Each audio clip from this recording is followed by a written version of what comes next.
ഞാൻ എൻ്റെ സഭ പണിയും. എപ്പോഴാണ് പറഞ്ഞറിയാമോ?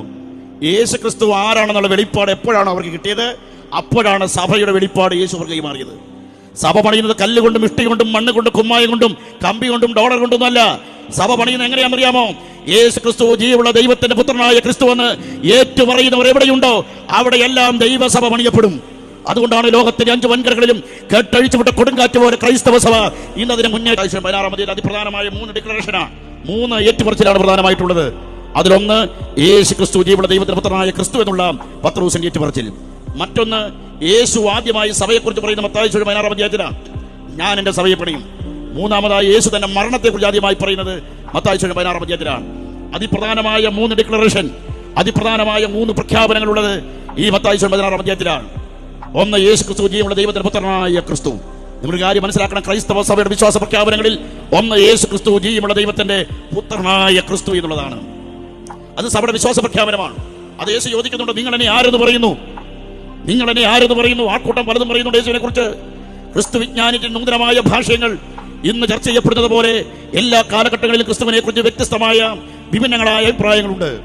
ചിലർ പറയുന്നു യോഹന്നാൻ സ്നാപകൻ, ചിലർ പറയുന്നു യെരമിയാവ്, ചിലർ പറയുന്നു ഏലിയാവ്, ചിലർ പറയുന്നു ആ പ്രവാചകൻ, ചിലർ പറയുന്നു ഈ പ്രവാചകൻ എന്നൊക്കെ പല കമന്റുകളുണ്ട്. ആൾക്കൂട്ടത്തിന്റെ വ്യത്യസ്തങ്ങളായ അഭിപ്രായങ്ങൾ, അതിവൈകാരികമായ അഭിപ്രായ പ്രകടനങ്ങളുണ്ട്.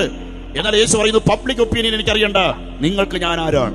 ഇന്ന് യേശു ക്രിസ്തുവിനെ വിധങ്ങളായി അവതരിപ്പിക്കുന്ന ആൾക്കാരുണ്ട്. ബൈബിൾ അവതരിപ്പിക്കുന്ന ക്രിസ്തുവിനല്ല യഹോവ സാക്ഷിക്കാർ അവതരിപ്പിക്കുന്നത്. ബൈബിൾ അവതരിപ്പിക്കുന്ന ക്രിസ്തുവിനെയല്ല കൃഷ്ണാടിസാർ അവതരിപ്പിക്കുന്നത്.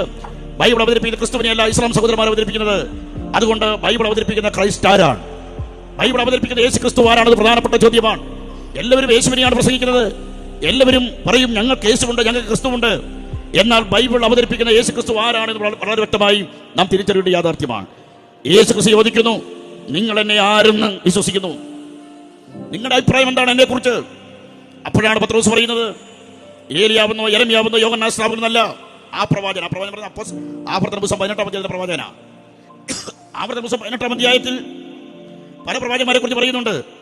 കാരണം പല ആവർത്തന പുസ്തകം 18 പറഞ്ഞിരിക്കുന്ന പ്രവാചകൻ ക്രിസ്തുവാണ്. പക്ഷേ അവർ തെറ്റിദ്ധരിച്ച പല പ്രവാചകന്മാരും ചോദിക്കുന്നുണ്ട് നീയാണോ ആ പ്രവാചകൻ? അതാണ് ഞാൻ പറഞ്ഞതിന്റെ അർത്ഥം, മനസ്സിലാക്കണം, തെറ്റിദ്ധരിക്കരുത്. ആവർത്തന പുസ്തകം 18 പറഞ്ഞിട്ടുണ്ട് എന്നെപ്പോലെ പ്രവാചകൻ എഴുന്നേൽപ്പിക്കുന്നു പറഞ്ഞപ്പോൾ വന്ന പ്രവാചകന്മാരെ എല്ലാവരും ചോദിച്ചു ആർ യു ദാറ്റ് പ്രൊഫറ്റ്? മോശ പറഞ്ഞ പ്രവാചകൻ നീയാണോ? മരം കുത്തി ഓരോ മരത്തിൽ ചെന്ന് കൊത്തുന്നത് പോലെ എല്ലാ പ്രവാചകന്മാരെ അയച്ചു. ദൈവം വെച്ച പ്രവാചകന്മാരുടെ എല്ലാം അടുക്ക ചെന്നു. അവസാനം യോഹന്നാൻ സ്നാപകൻ അടുക്ക ചെന്നിട്ട് ചോദിക്കുകയാണ് നീയാണോ പ്രവാചകൻ? യോഹന്നാൻ സ്നാപകൻ പറയുന്നു ഞാൻ ആ പ്രവാചകനല്ല, പ്രവാചകൻ മികച്ചവൻ എന്റെ പിന്നാലെ വരുന്നു. ഞാൻ നിങ്ങളെ വെള്ളം കൊണ്ട് സ്നാനം കഴിപ്പിക്കുന്നു, എന്നാൽ ആത്മാവ് കൊണ്ട് തീ കൊണ്ട് സ്നാനം കഴിപ്പിക്കുന്നു എന്റെ പിന്നാലെ വരുന്നു എന്ന് കൃത്യമായി പറയുന്നുണ്ട്. ആളുകൾ പല ആളുകളെ അന്വേഷിക്കുകയാണ്. ആളുകൾ വിമോചകനെ അന്വേഷിക്കുന്നു, ദൈവത്തെ അന്വേഷിക്കുന്നു, പ്രവാചകനെ അന്വേഷിക്കുന്നു. വളരെ കൃത്യമായി യേശു ചോദ്യം ചോദിക്കുന്നു, നിങ്ങൾ എന്നെ ആരെന്ന് പറയുന്നു? ഇന്ന് രാത്രി സദസ്സരോട് ഞാൻ ചോദിക്കുന്നു, യേശു ക്രിസ്തു നിങ്ങൾക്ക് ആരാണ്? പ്രസക്തമായ ചോദ്യമാണ്. അപ്പോഴാണ് പത്രോസ് പറയുന്നത് ഞങ്ങൾക്ക് യെരമിയാവല്ല, ഏലിയാവല്ല, പ്രവാചകനല്ല, ഈ പ്രവാചകനല്ല, നീ ജീവനുള്ള ദൈവത്തിന്റെ പുത്രനായ ക്രിസ്തുവാണ്. ഇതൊരു വിശ്വാസ പ്രഖ്യാപനമാണ്, ക്രൈസ്തവ സഭയുടെ വിശ്വാസ പ്രഖ്യാപനമാണ്. എന്ത്? നീ ജീവനുള്ള ദൈവത്തിന്റെ പുത്രനായ ക്രിസ്തു. യേശു ക്രിസ്തു കർത്താവ് എന്നുള്ളത് ക്രൈസ്തവ സഭയുടെ വിശ്വാസ പ്രഖ്യാപനമാണ്. യേശു ക്രിസ്തു കർത്താവ് എന്നുള്ളത് നിക്യാ സുന്നഹദോസിലും കോൺസ്റ്റാന്റിനോപ്പിൾ സുന്നഹദോസിലും എഫെസോസ് സുന്നഹദോസിലുമുള്ള ചർച്ചയുടെ ഭാഗമാണ്.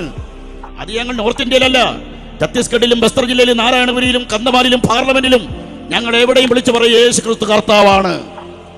ഞങ്ങൾക്ക് അതിനൊരു മടിയില്ല, എവിടെയും ഞങ്ങൾ പറയും. അതുകൊണ്ട് യേശു ക്രിസ്തു ജീവനുള്ള ദൈവത്തിന്റെ പുത്രനായ ക്രിസ്തു എന്നുള്ളത് പത്രോസ് സഭയുടെ വിശ്വാസ പ്രഖ്യാപനം. യേശു ക്രിസ്തു ജീവനുള്ള ദൈവത്തിന്റെ പുത്രനായ ക്രിസ്തു. ക്രൈസ്തവ സഭയുടെ രണ്ടാമത്തെ വിശ്വാസ പ്രഖ്യാപനം തോമസിന്റേതാണ്. My God and my Lord, എന്റെ കർത്താവും എന്റെ ദൈവമായുള്ളവേ.